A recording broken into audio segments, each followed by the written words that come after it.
Olá pessoal, tudo bem? Então, hoje vamos ver lançamento oblíquo, né? Ou melhor, movimento oblíquo, certo? Que daí é uma espécie de junção entre o que seria o MRU e o MRUV, né? Isso é das últimas aulas. Pois bem, primeiramente, o movimento oblíquo, né? Ele consiste no lançamento, né, de um corpo, no caso mais geral, o lançamento onde ele vai ter um certo ângulo de inclinação, né? Aqui sendo lançado de uma mesma linha.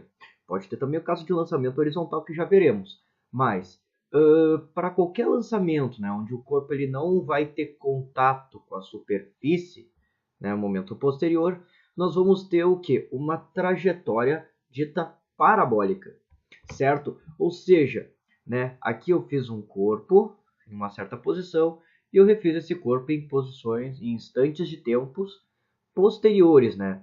Para mostrar como é que é feita a trajetória desse corpo, né? Uma forma parabólica, certo? Ou seja, um formato de parábola, tá? Essa linha curva aqui, certo? Daí só para constar, né, que pode se confundir a parábola com talvez um círculo, né? Daí só para comentar a questão da diferença entre os dois, que no movimento parabólico, né, a trajetória parabólica, ela vai se dar devido à questão da aceleração, né? Que no caso, para um corpo sendo lançado sob o campo gravitacional, ele vai ser submetido à aceleração gravitacional, que na superfície da Terra, né, é sempre g, o valor constante, e direcionado verticalmente para baixo, né? Então essa aceleração ela não muda, vai ser sempre atuante nesse corpo dessa forma aqui. Enquanto no movimento circular, que iremos ver, né, na próxima aula, certo? A aceleração que provoca o movimento circular é uma aceleração que vai estar sempre perpendicular ao vetor velocidade, independente do instante de tempo. Tá? Logo, a direção e o sentido da aceleração para o movimento circular ele vai sempre estar mudando, né, de forma a apontar para um centro, que chamaremos depois de aceleração centrípeta. Então, no caso aqui, a trajetória parabólica se dá pelo fato, né, da aceleração gravitacional ser sempre a mesma, constante em direção, sentido e módulo, né? Diferente para do movimento circular, certo? Então, essa aqui é as duas diferenças que se dá. Então, quando se falar em parábola, não devemos confundir com, né, um arco de um círculo, certo? Pois bem, então, nessa situação, né, como a gente tem o vetor velocidade sempre na vertical, né, esse movimento a gente separa em duas partes, né? A gente decompõe o que seria o vetor velocidade, certo? Em uma componente horizontal, que chamaremos de Vx a partir de agora, e uma componente vertical, que chamaremos de Vy, certo? Que aqui fazemos essa decomposição a partir da trigonometria, né? Onde a componente horizontal, Vx, ela é igual ao vetor velocidade, né, o vetor total, não decomposto, vezes o cosseno do ângulo θ. O ângulo θ é o ângulo que se faz, né, entre o vetor velocidade e sua componente Vx. Vx sempre é o cateto adjacente a esse ângulo. Enquanto a componente Vy é V vezes o seno do ângulo, que aqui nós podemos até redesenhar esse vetor do outro lado e vemos que o Vy ele serviria como o quê? Um cateto oposto ao ângulo, né? E sempre quando for oposto ao ângulo será, né, representado pela função seno. Então aqui temos a decomposição, né, do vetor velocidade em uma componente vertical e uma horizontal, que é a partir daí que iremos analisar o movimento. E bem, né, o vetor velocidade, caso queira se fazer o caminho reverso, certo? Onde não se tem os valores de seno, cosseno, nem mesmo θ, pode ser feito através da relação de Pitágoras, né, onde a intensidade do vetor v se dará igual a raiz de Vx ao quadrado mais Vy ao quadrado. Né? No caso, uma soma vetorial entre vetores perpendiculares, que é o que vai acontecer entre Vx e Vy, certo? E aqui, relembrando da questão do campo gravitacional, né? Como o G ele sempre estará verticalmente apontado para baixo, com o mesmo módulo, né? A a mudança ocorrerá, né, a mudança de velocidade, ou melhor, esse campo gravitacional, ele vai intervir apenas na componente vertical desse vetor velocidade. Tá? Então, o que a gente diz? A gente diz que esses dois vetores eles são independentes um do outro, né? Que é o que veremos aqui a seguir. Tá? A questão da independência dos movimentos, certo? O que ocorre? Para o movimento, né? Aqui um lançamento horizontal agora, né? Aqui temos um corpo, aqui logo abaixo temos outro. Eu fiz uma representação desse lançamento horizontal do corpo em queda, certo? O que acontece? Aqui eu coloquei todos os corpos, tá? Numa mesma linha, para representar a independência desses movimentos. Pois o que ocorre, né? A aceleração gravitacional, como ela é constante e apontando verticalmente para baixo, né? E lembrando, seu módulo é igual a 10 metros por segundo ao quadrado, tá? Ela vai atuar apenas na componente vertical, certo?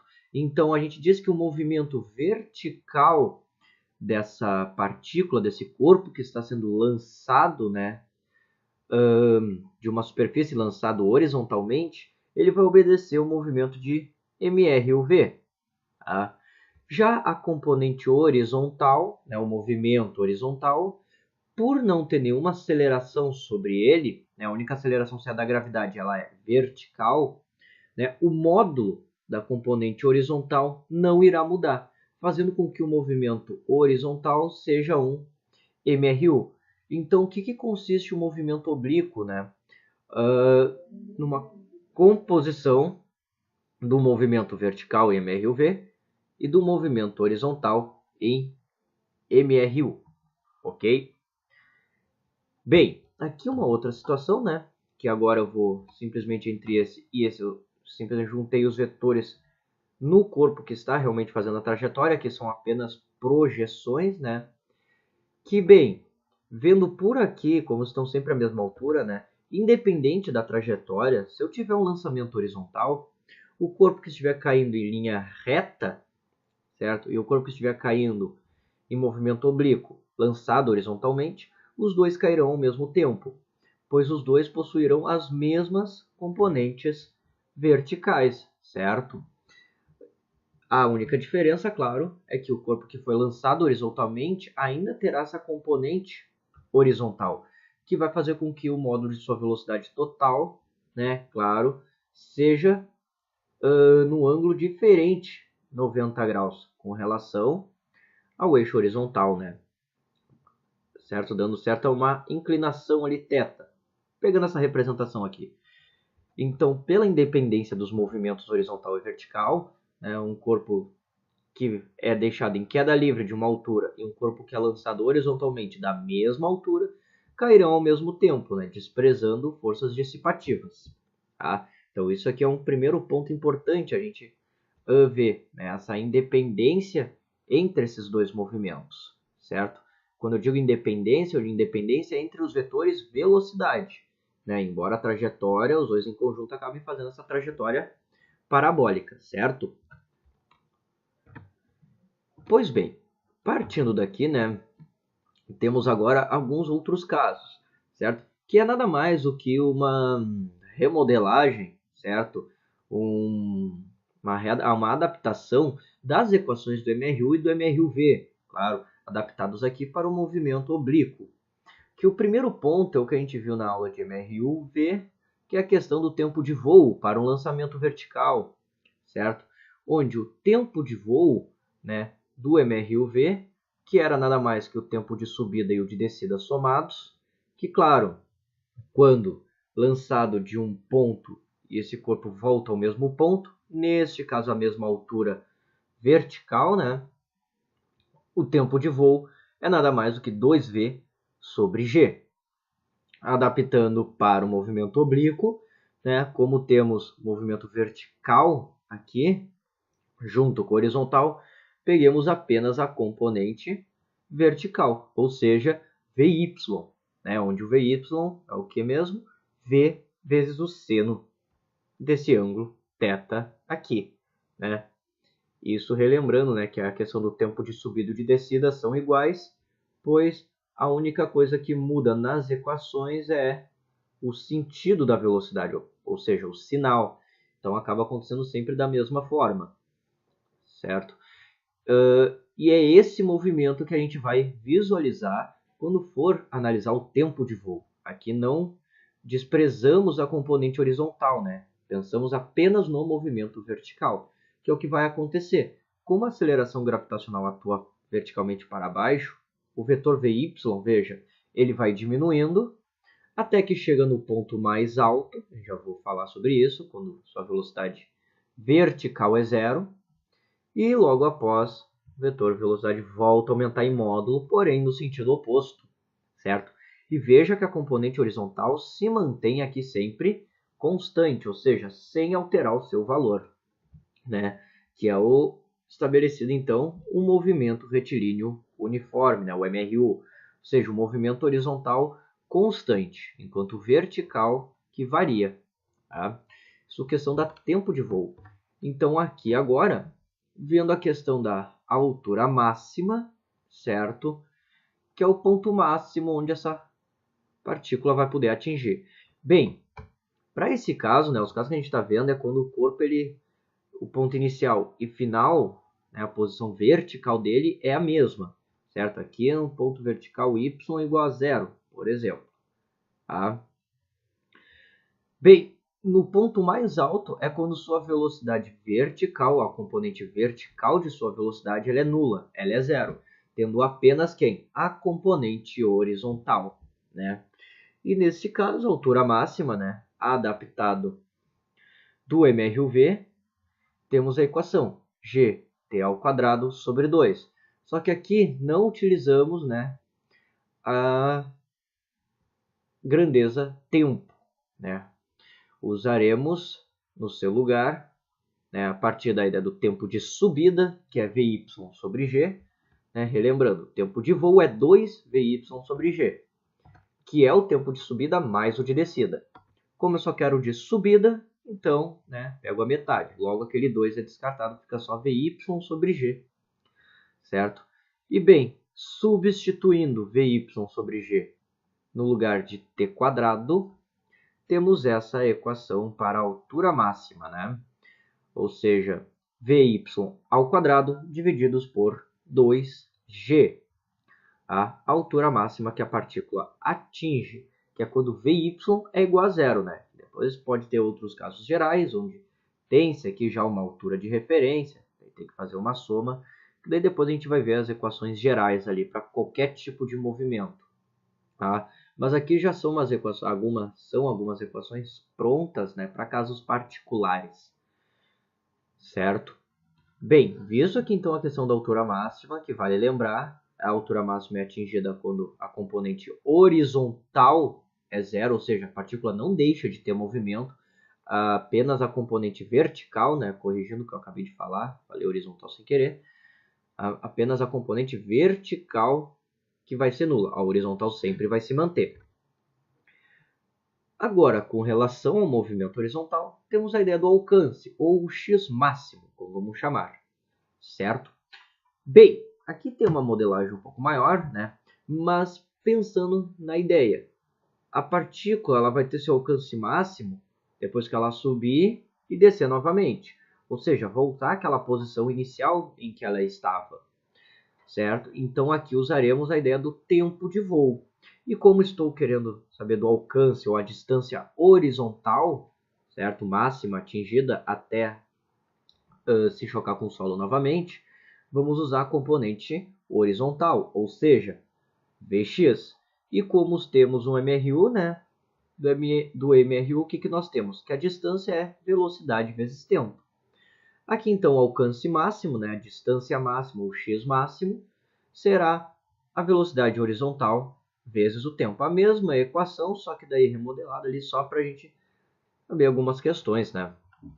E bem, daqui, pessoal, dessa equação, né, substituindo Vx por V cosseno de θ, o tempo de voo por 2vy sobre g, né, que é a sua devida equação, e substituindo vy ainda por v seno de θ, nós conseguimos encontrar essa equação aqui, a equação da distância máxima, né, dependente só do ângulo da aceleração gravitacional e do módulo do vetor velocidade, né? Aqui é uma equação independente do tempo, neste caso, certo? Tem apenas a aceleração gravitacional, o ângulo de inclinação e o módulo da velocidade, do vetor velocidade, certo?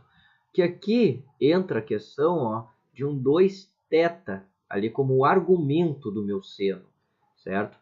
Que, né, só citando a equação, que o alcance máximo será o quê? Velocidade ao quadrado, seno de 2θ, tudo isso divididos por g.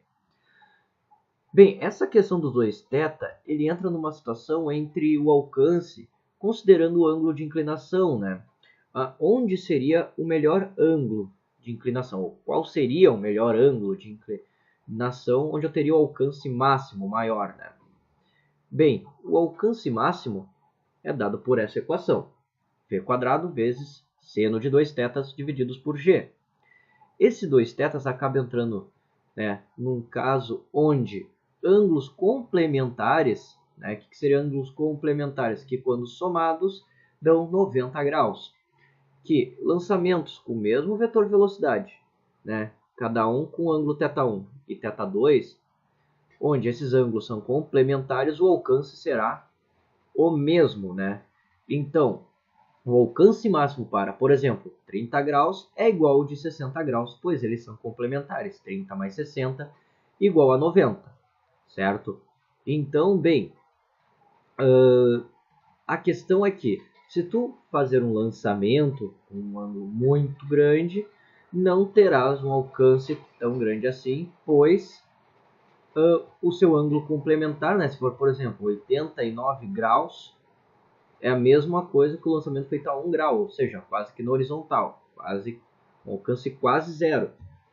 Porém, utilizando 45 graus, né, o que acontece? O complementar é o próprio 45, que é onde terá, né, o valor máximo do seno, pois o seno ele é uma função que, pelo menos no primeiro quadrante, ele varia de 0, né, quando o seu ângulo é 0, e 1 quando o ângulo é de 90 graus. Bem, colocando 45 aqui, 2 vezes 45 dá 90. Então eu tenho seno igual a 1, né? Seno de 2 vezes 45 igual a 1. Logo, teremos o alcance máximo, certo? Isso aqui, claro, estou trabalhando no primeiro quadrante, né? O seno ele pode variar de menos 1 até 1, mas como eu estou pegando o primeiro quadrante, é de 0 a 1. Ok? Então fica essa questão aqui também, né? A questão do alcance máximo, que é apenas no ângulo de 45 graus. Um ângulo maior ou menor já diminui a questão do alcance, né? A ideia dos ângulos complementares, certo? E aqui, para finalizar, né? Pois essa aula é um pouco mais rápida do que as últimas, pois aqui é só um apanhado de tudo que já vimos e colocados juntos num único tipo de movimento. Temos a ideia da função das posições x e y, né, que agora trabalhando num gráfico, né, visto essa trajetória num gráfico em duas dimensões, as duas em metros aqui, por exemplo, e isso aqui é realmente o desenho da trajetória dessa partícula, certo? Que bem, como a componente vertical obedecerá ao movimento de mr/v, usaremos a equação do mr/v. Não só essa, mas claro, podemos utilizar todas as outras, né, que já vimos lá no mr/v, a função da velocidade, a equação de Torricelli. Aqui eu coloquei a equação da posição apenas, né, para ver até uma leve diferença que se dá entre os dois, certo? Onde aqui a posição vertical, y, é o y inicial, mais vy inicial vezes tempo, menos g, por quê? Porque aqui a gravidade ela atua verticalmente para baixo, então ela vai ser negativa. Menos gt ao quadrado sobre 2. Enquanto a posição x será posição x inicial mais vx, a componente x, vezes o tempo, né? Que é o que a gente chama de equações paramétricas. Duas equações que elas têm o mesmo parâmetro, né? A mesma variável como parâmetro, que no caso é, né, o tempo, certo? A variável tempo ali para as duas. E lembrando que Vx e Vy são dados por V cosseno θ e V seno θ, né? Aqui também é válido a função de Torricelli para a componente vertical, né? Vy ao quadrado em qualquer ponto é Vy inicial ao quadrado, daí no caso menos 2g delta y, né? Menos, pois eu tenho uma aceleração negativa. E a sua função da velocidade, né? Vy igual a Vy inicial menos gt, né? Essas funções também são válidas, mas vale lembrar que a gente separa, né, os movimentos em vertical e horizontal, trabalhando em separados para depois, né, verificar a posição da partícula, por exemplo, certo?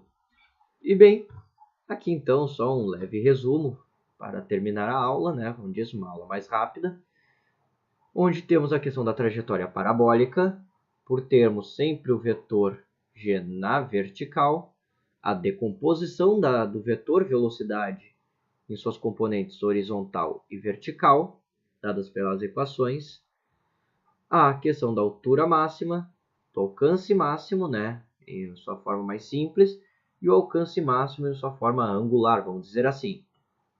E também a questão do tempo de voo, né? Aqui é o nosso pequeno conjunto de equações. As equações paramétricas eu não coloquei, pois a gente acabou de vê-las, né? E incluindo aqui também essas outras duas. Certo, pessoal? Bem, espero que eu tenha ajudado vocês. Quaisquer dúvidas podem postar nos comentários ou mandar para o e-mail abaixo, certo? Desejo a vocês bons estudos e até a próxima!